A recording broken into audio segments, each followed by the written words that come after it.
Good morning, Mac, and anyone who's watching episode 286 of GRAMidei. Read stories for Mac. So today you can see we got something different, these cute little ducks in the background, because today would have been Grammy's 78th birthday. I guess technically I've heard people say it's your first heavenly birthday. So I decided to read this book, which is Make Way for Ducklings, written and illustrated by Robert McCloskey. Sorry, I almost put an A in there.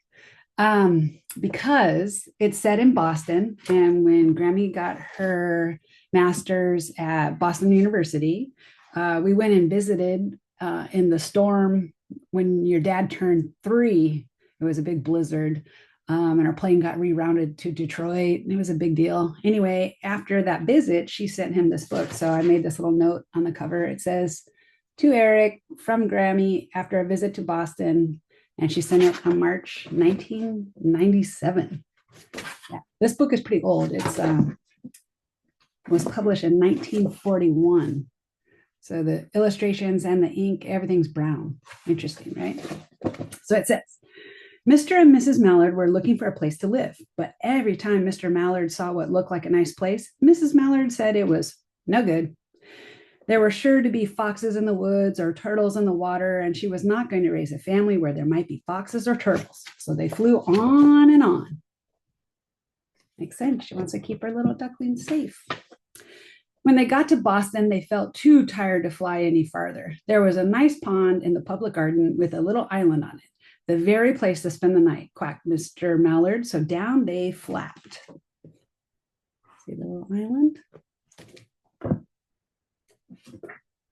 Next morning, they fished for their breakfast in the mud at the bottom of the pond, but they didn't find much.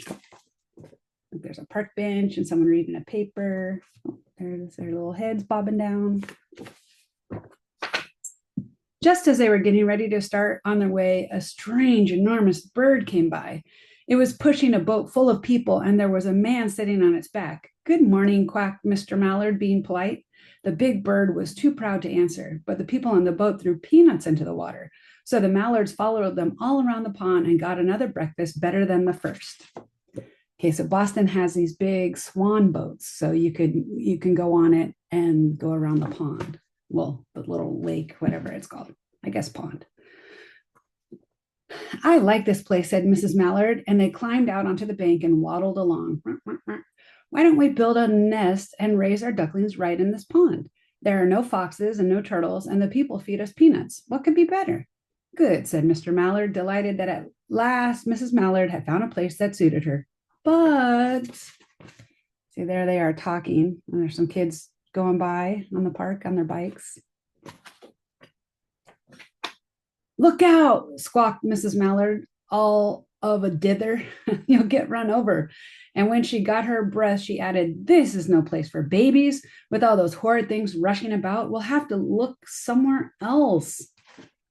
See, look, the bike was going by. Ah! They weren't paying any attention. So they flew over Beacon Hill and around the State House, but there was no place there. I've been there. In fact, I was there when the U.S. Supreme Court said, pass the marriage equality bill. I had taken some kids on the trip. It was very exciting. They looked in Lewisburg Square, but there was no water to swim in. Now they're going to take us all around the city.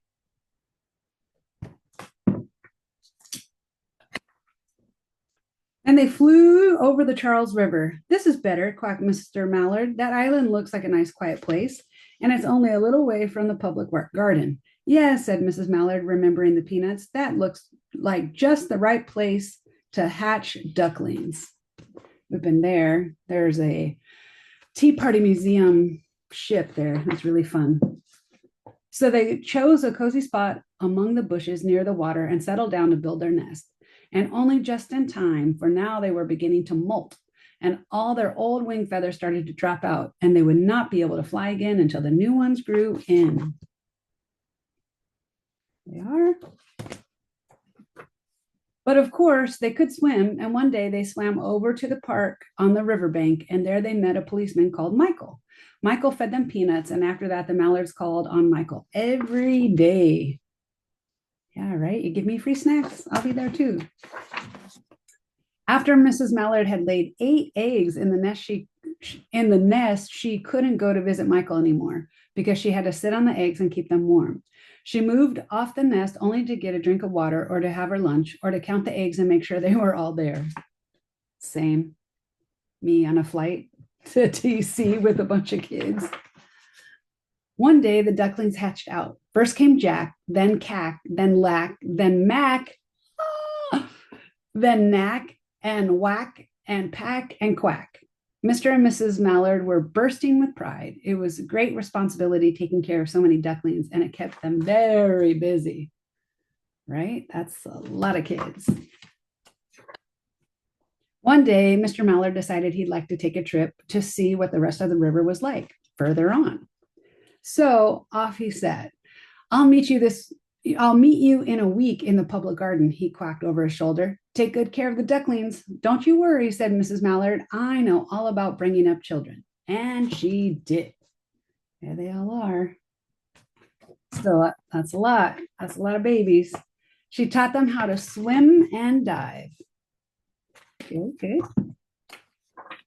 She taught them to walk in a line, to come when they were called, and to keep a safe distance from bikers and scooters and other things with wheels. Good lesson. When at last she felt perfectly satisfied with them, she said one morning, come along, children, follow me. Before you could wink an eyelash, Jack, Cack, Lack, Mack, Knack, Whack, Pack, and Quack fell into line, just as they had been taught. Mrs. Mallard led the way into the water, and they swam behind her to the opposite bank. See that little line of ducks? There they waded ashore and waddled along until they came to the highway. Uh-oh, let's see what's going to happen. Mrs. Mallard stepped out to cross the road. Honk, honk, went the horns on the speeding cars. Quack, went Mrs. Mallard as she tumbled back again. Quack, quack, quack, quack, went Jack, Cack, Lack, Mack, Knack, Whack, Pack, and Quack, just as loud as their little quackers could quack. The cars kept speeding by and honking, and Mrs. Mallard and the ducklings kept right on quack, quack, quacking. Right? She doesn't understand the big cars. They made such a noise that Michael came running, waving his arms and blowing his whistle. Okay, maybe he's going to stop traffic.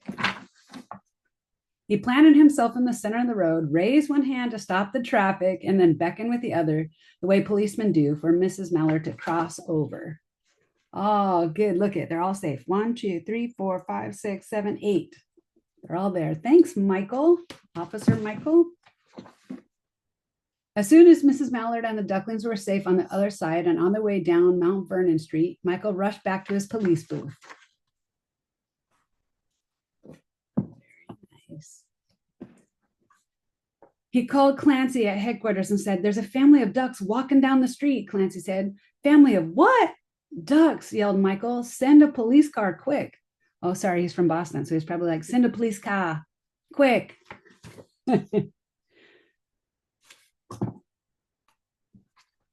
Meanwhile, Mrs. Mallard had reached the corner bookshop and turned onto Charles Street with Jack, Cack, Lack, Mack, Knack, Whack, Pack, and Quack all marching in line behind her. There they are. Sounds like a fun little outing. Everyone stared. An old lady from Beacon Hill said, isn't it amazing? And the man who swept the street said, well, now, ain't that nice? And when Mrs. Mallard heard them, she was so proud, she tipped her nose in the air and walked along with an extra swing in her waddle. Look at them all. You can see them underneath the car. Quack, quack, waddle, waddle. When they came to the corner of Beacon Street, there was a police car with 4 policemen that Clancy had sent from headquarters. The policemen held back the traffic so Mrs. Mallard and the ducklings could march across the street. Look at them. It's hard to see, but it's right here. Can you see that big dot? That's the mom. And then they're all there crossing the street right there. That's a lot of stop traffic for those cute ducks. Right into the public garden. There they go. Safe and sound. Inside the gate, they all turned around to say thank you to the policeman. The policeman smiled and waved goodbye. Bye, ducks.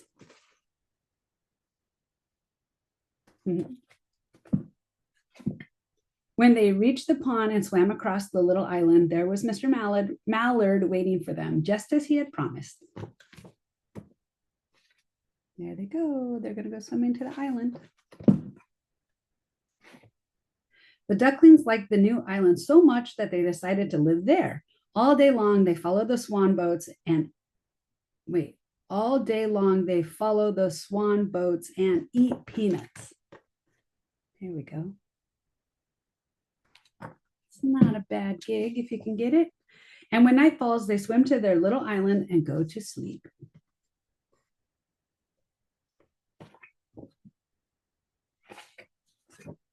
The end.